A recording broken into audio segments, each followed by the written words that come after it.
Sri Gurubhyo Namaha. Harihi Om. Jai Shri Ram.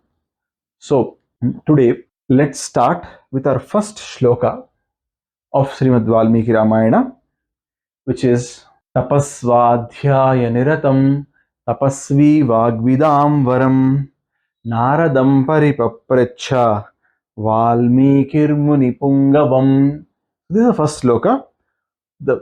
If you want to just look at the meaning of the shloka, it says Maharshi Valmiki, who is already a tapashali, he saw Rishi Narada, who has tapas, who is very interested in doing Vedadhyanam, and who knows the meaning of sounds, Vagvidam, and who is the greatest or who is one of the best among the Munis. Such Narada, Valmiki saw such a Narada, and he asked him the following things.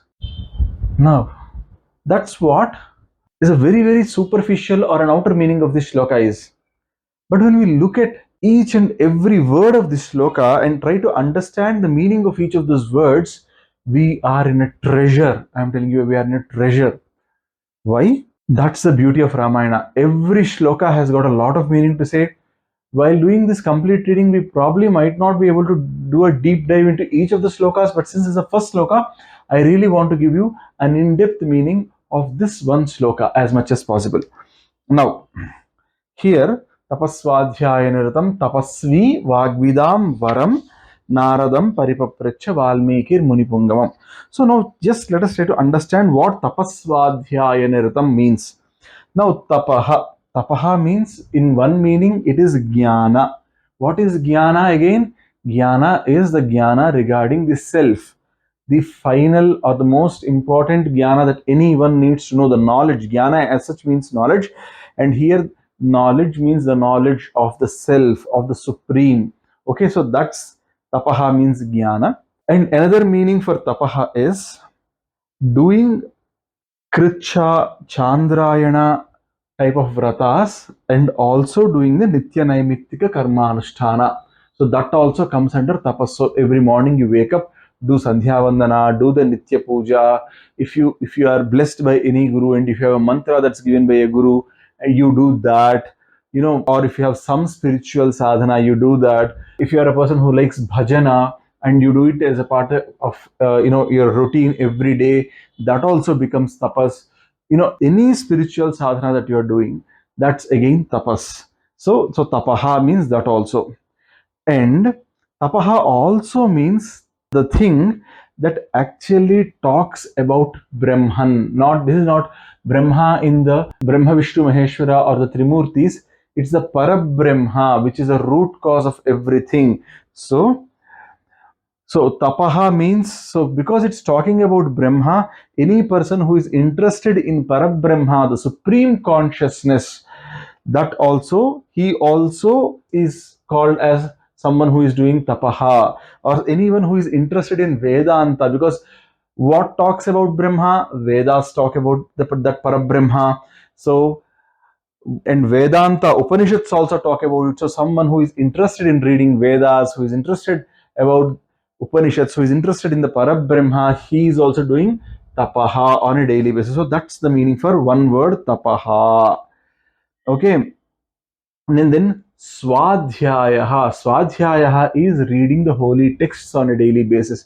So reading Vedanta is Swadhyaya, reading Veda is Swadhyaya, reading Itihasas like Ramayana and Mahabharata is Swadhyaya. So on a daily basis, someone who is doing Swadhyaya.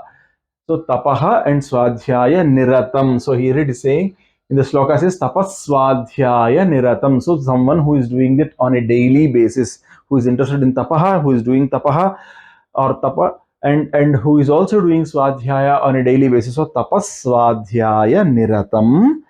Okay, Niratam is someone who is doing every day. Okay.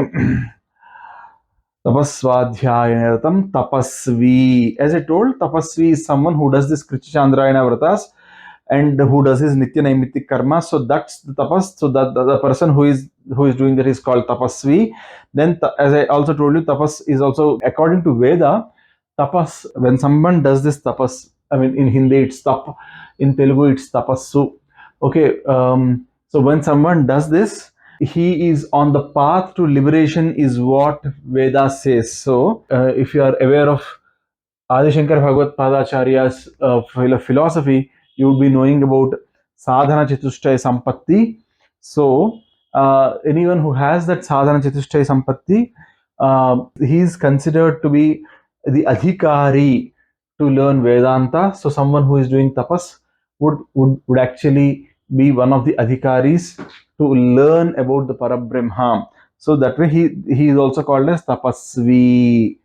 Okay, tapasvi. Then the next word is vagvidam. Now, what is vak? Vak is Brahma. Okay, vak is actually sound, and vagvidam is what is being told here. So what? So vak here also means vyakarana, because vyakarana is the upalakshana for Vedanga. So what is upalakshana means? If there are many things that are supposed to be told, and if our text is telling about only one of those things, that is called as upalakshana. Okay, so vagvidam here means someone who knows siksha, vyakarana, chandas, nirukta, jyotisha, kalpa, who knows all this stuff. So these are called as the Vedangas. So anyone who is aware of all these, also Vagvidam also means, because Vak actually means 18 types of Vidyas is also called as Vak. So the word Vak, many people just say it's the sound, but then in Sanskrit it has many meanings, and one of those meanings is this, anyone who knows about 18 Vidyas, or 18 uh, Shastras, 18 Vidyas. So what are those? Ruk, Yajus, Sama, Atharvana Vedas, which is 4. And then, as I just told you, the 6 Vedangas: Siksha, Vyakarana, Chandas, Nirukti, Jyotisha, Kalpa. 6 Vedangas. So till now it's 10. Vedas plus Vedangas is 10. And then Mimamsa, Nyaya Shastra, Dharma Shastra, Puranas. Again, in this 18 Puranas will come, and then Ayurveda, Dhanurveda, Gandharva, and Artha Shastra. So these 18 are called as these 18 Vidyas, or these 18 subjects are called as Vak. So Vak Vidam means someone who has a command over all these texts. Okay. Tapaswadhyayanitam tapasvi vagvidam varam Naradam. So this is being addressed. So they are telling here that Narada knows all this. Naradam Paripapracha Valmikir Munipungavam. So what does Munipungava means? Muni is someone who does manana. What is manana? Manana is constantly repeating the same mantra. Mananat trayate mantraha. So what does mantra mean? Mantra means if you are constantly reciting it with your mind, not orally, with your mind. If your mind is constantly doing that nama, that's called manana. And so now that we have come to the mind part, see, our mind constantly thinks of something or the other. Like, in a moment, one moment it thinks about one thing, the next moment it thinks about another thing. So mind constantly, it's in a constant state of activity, and it constantly thinks about one thing or the other.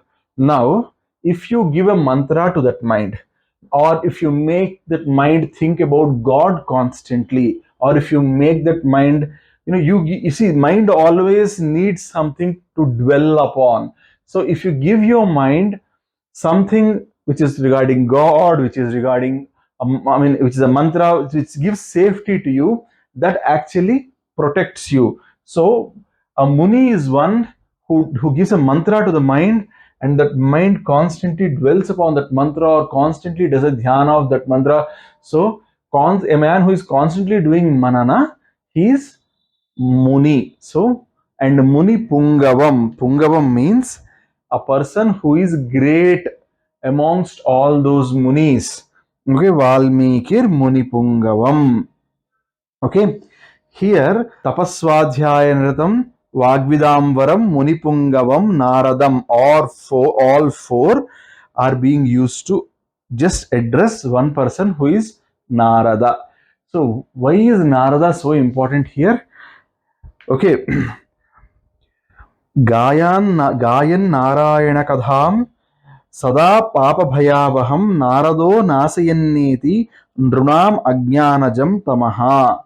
One who recites Narayana Kadha constantly and who removes the troubles of humans, that person is called Narada. That's what our Shastras are telling us. So, Naranam idam naram. Naram Dyati iti Naradaha. So he is the man who removes the ajnana of the souls. Naratiti naraproktaha paramatma sanatanaha.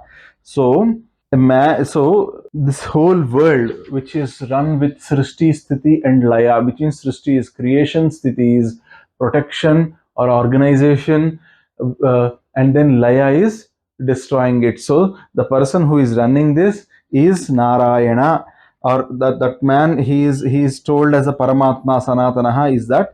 So Naram Dadati iti Naradaha means one who gives the knowledge about that supreme person, he is called Narada. So Naram Dadati iti Naradaha. So the man who gives that knowledge to all humans about that Paramatma, he is called Narada. Unfortunately, in most of our movies, in most of the serials that come out, they make a comic representation of Narada Maharshi, but actually Narada Maharshi is the one who gives jnana. In a lot of epics, in a lot of places, it's Narada Maharshi who goes and who ensures that the person who is there gets that jnana. So that's about Narada. Now, and here it is being told that Naradam Paripaprecha, Pariprishna. So here in Vedanta Shastra, in Sanatana Dharma, it is a rule that you just can't go to the Guru and talk whatever you want. So you should do some tapas first. You should at least step up from one level or to the second level. You should at least step up a little and then go to the Guru and then ask the Guru, oh Guru, if you, I mean, I am having these doubts, can you clear? Then the Guru would actually clear it for you. And how should you ask that? This is told by Sri Krishna Paramatma in Bhagavad Gita. How do you go and ask a Guru?